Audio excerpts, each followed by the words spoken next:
Salut les toqués, je suis Apple Toqué en ligne. Bonjour, bonsoir comme d'habitude. Je sais pas quand vous regarderez la vidéo ou simplement si vous allez la regarder.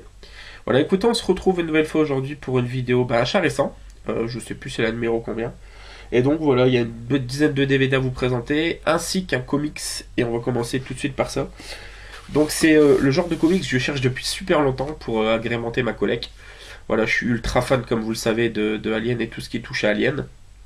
Et j'ai beaucoup aimé le premier préquel, le premier crossover entre Alien et Predator, donc Alien vs Predator. Et je sais qu'il existe des comics Alien et des comics Alien Predator. Voilà, c'est cher, elles sont assez rares à trouver. Et ben je suis tombé sur un comics Alien vs Predator en cash à 3,99. Vous voyez, le prix est là.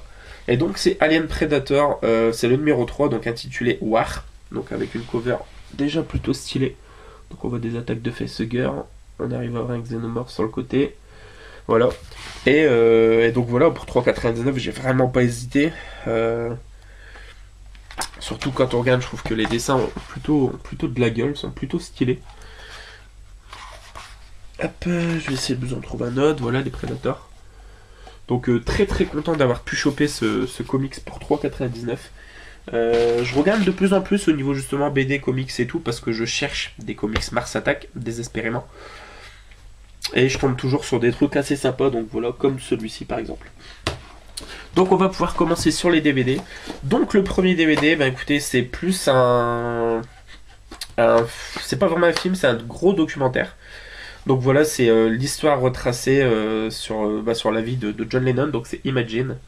Bien évidemment qui est le titre d'une de ses chansons les plus connues. Donc c'est un double DVD, donc avec le film et une flopée de bonus. Voilà, il y a les commentaires de John Lennon lui-même sur ce truc. Donc voilà, ça revient sur des extraits de sa vie personnelle, des extraits de concert, des extraits studio. C'est plutôt cool. Donc voilà, chopé pour 50 centimes. Ensuite, on reste dans l'univers musical avec un film pris pour la filmographie Samuel Jackson. Alors celle-ci, il y a tellement de films à son actif que je les prends un petit peu. Je fais une sélection quoi. Donc là, c'est avec lui-même et Bernie Mac. Donc ça s'appelle Soul Man. Donc voilà, ça retrace l'histoire de deux chanteurs de soul un petit peu. Et qui se retrouvent et se réconcilient après 25 années de brouille. Donc ça a l'air super cool. Et voilà, c'est très très plaisant de rentrer ça dans la collecte. Donc Soul Man avec Samuel L. Jackson et Bernie Mac. On reste encore une fois dans l'univers musical et là c'est une vraie découverte. Si je vous dis Sean William Scott, vous pensez forcément à Steve Stifler d'American Pie. C'est bien lui. Donc c'est un film de Drew DeWalt et David Schneider. C'est les producteurs de Pulp Fiction et Memento. Ça s'appelle The Rave, flagrant délire, crime, combine et techno party. Alors j'avais jamais entendu parler de ce film. Donc Ben McGowan prépare une soirée techno, mais elle devrait être la première et la dernière qui n'est jamais organisée. En effet, cette nuit de folie prévue dans une boîte de Chinatown n'est qu'une couverture. Pendant que les fêtards seront hypnotisés par la musique, Ben et son équipe projettent de braquer la banque adjacente et de sortir d'un coffre une inestimable statuette chinoise. Pour le compte d'un gangster impitoyable et sadique, mais les événements ne se déroulent pas de cette façon. Et ce gangster impitoyable et sadique apparemment est joué par Lou Diamond Phillips, donc l'acteur principal de La Bamba, par exemple, mais également il joue dans The Big Hit, que j'aime beaucoup, avec Mark Wahlberg. Donc The Wave, totale découverte, vraie curiosité. Ensuite, dédicace à toi la Reus, je sais que tu cherchais ce film, et voilà, Elisa le cherchait également. Donc bon, si je retombe dessus, je te le prendrai avec plaisir, mais du coup là c'est pour ma petite femme. Donc elle s'appelait Sarah, voilà, en édition double DVD. Donc voilà, c'est avec Christine Scott Thomas, entre autres, et Neil Sarestrup. Donc Paris de nos jours, Juliette Jarmon, journaliste américaine installée en France depuis 20 ans, enquête sur l'épisode douloureux du Veldiv. En remontant les faits, son chemin croise celui de Sarah, une petite fille qui avait 10 ans en juillet 42. Ce qui n'était que le sujet d'un article devient alors pour Julie une quête personnelle, révélant un passé lourd de secrets. À 60 ans de distance, des destins vont se mêler et bouleverser à jamais la vie de Juif. De Julien, pardon. Excusez-moi. Donc film de Gilles Paquet-Brenner dans les éditions TF1 Vidéo. Donc elle s'appelait Sarah. Ensuite, comédie américaine fort sympathique que je n'ai vu qu'une seule fois mais j'avais vraiment adoré. Avec Ashton Kutcher, Tara Reid. Mais j'ai vu derrière qu'il y avait aussi Carmen Electra. Voilà, donc ça a l'air totalement barré. Hein, ça a l'air totalement barré, non, excusez-moi. C'est totalement barré, mais j'en ai des vagues souvenirs. Je me souviens de certaines petites scènes. D'ailleurs, la première fois, je savais pas que c'était Aston Kutcher, je pensais que c'était Emile Hirsch. Il y a la même tête que Emile Hirsch dans Girl Next Door, je trouve. Et donc voilà, prenez une pyramide humaine, ajoutez-y une chouette égarée, une psychorigide, une blonde, Carmen Electra, quelques barjots, des malentendus en cascade et l'humour dévastateur de David Zucker. Vous aurez mon boss, Safi et moi, le film le plus déjanté de ce vidéoclub. Donc voilà, très content.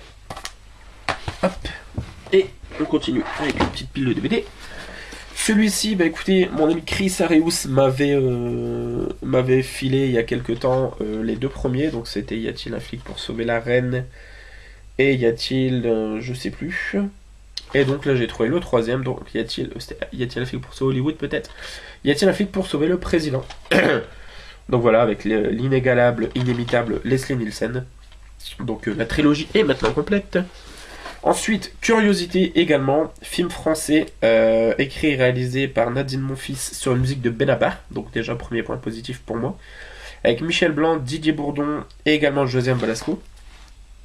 Un très bon casting, je trouve. Il y a également Bouli Laner, je vois que j'aime beaucoup dedans. Voilà. Donc ça s'appelle Madame Édouard. Et Madame Édouard, ça raconte quoi? Alors, Madame Édouard, à Bruxelles, on découvre des cadavres de jeunes femmes ensevelies derrière des tombes de collectionneurs de peintres célèbres. À chacune d'elles, il manque l'avant-bras droit. De fil en aiguille, le commissaire Léon, dont la passion secrète est le tricot, dénoue les intrigues de cette sombre histoire et qu'au cœur de cette affaire, Madame Édouard, le travelot ménagère du bistrot à la mort subite, où l'on rencontre une faune haute en couleurs, tous ces personnages drôles et humains évoluent dans un univers baroque et déjanté, tâté d'humour noir, ancré dans les racines belges, donc décalé. Ça a l'air franchement génial, je trouve. Donc Madame Édouard. Ensuite, pareil, film que je pense avoir vu assez jeune, voilà, d'un immense réalisateur, Bryan Singer, qui a fait entre autres The Usual Suspects ou Un élève doué que je vous invite à voir, qui est vraiment énorme. Donc ça s'appelle Ennemi public, donc Public Access. Et au niveau casting, par contre, c'est pas très connu, c'est Ron Marquette, Dina Brooks, Bert Williams, Larry Maxwell, Charles Cavanaugh. Donc voilà, et c'est donc Ennemi public. Alors Brewster, la ville la plus paisible, la plus calme des USA, il y fait bon vivre du moins jusqu'à l'arrivée de Whiteley Preacher, un mystérieux étranger au charme vénéneux, aux intentions troubles. En animant une émission sur la chaîne locale de télé, ce dernier réveille les vieilles querelles entre les habitants de Brewster. Ce qui hier était un petit paradis se transforme vite en véritable enfer. Donc voilà, de mémoire j'avais vraiment adoré ce film, donc très content. Ennemi public, pardon. Ensuite, film français, voilà, qu'on a pris qui était dans le lot de Valérie Donzelli. C'est avec Jérémy Elkaïm et Valérie Donzelli, donc. C'est La guerre est déclarée. Donc, est-ce qu'on peut dire que c'est une sorte de Roméo et Juliette quelque part, puisque les deux personnages s'appellent Roméo et Juliette? Voilà, c'est une histoire romantique apparemment qui finit assez mal, donc La guerre est déclarée. Et on termine sur deux films d'horreur, mais avant tout un avant-dernier film. Voilà, film qui est assez récent, que je suis très content de trouver. Alors j'avais vraiment pris une énorme claque quand j'avais vu 12 Years a Slave. J'avais adoré ce film, avec Benedict Cumberbatch, avec pas Giovanni Ribisi, Paul Giamatti, Chiwetel Ejiofor, il y a Brad Pitt, enfin voilà, un casting de fou. Et donc là je trouve Free State of Jones, donc c'est le même genre d'histoire, avec Matthew McConaughey. Donc voilà, en fait ça raconte l'histoire du personnage de Matthew McConaughey qui va créer un village où blanc et noir vont être mélangés pendant la période de la guerre de sécession, donc chose qui était inconcevable. Et en fait ça va être que des hommes libres, et donc ils vont s'attaquer à l'État entre guillemets, donc ça a l'air vraiment génial, Free State of Jones. Et donc je disais, on termine sur deux films d'horreur. Donc le premier, j'en ai entendu parler dans pas mal de vidéos. C'est un film qui me faisait l'œil, que je croisais assez souvent et que j'ai pas pris. J'ai sauté le pas, donc ça s'appelle Kolobos, la mort a un visage. Voilà, Kolobos du grec qui veut dire mutilé ou estropié. Donc une nuit d'orage, un jeune couple en voiture fait une morbide découverte. Une jeune fille sauvagement tailladée et battue gît dans une mare de sang. Tandis qu'elle perd connaissance, elle murmure un mot. Kolobos. Flashback sur les dernières 36 heures. Un artiste mal dans sa peau. Mitchell vient juste de décrocher un rôle excitant. Participer à une expérience anthropologique. En effet, elle devra cohabiter pendant 3 mois avec 4 autres personnes dans un superbe chalet. Attirés dans les pièces sont remplies de caméras. Mais l'expérience va mal tourner. Ça a l'air fort cool, hein, mais je vous dis, j'en avais déjà entendu parler dans pas mal de vidéos, il y a un moment déjà, et il m'a intrigué. Et on termine avec un film, alors, qui apparemment était pas mal attendu, et qui s'est fait bien démonter, je trouve.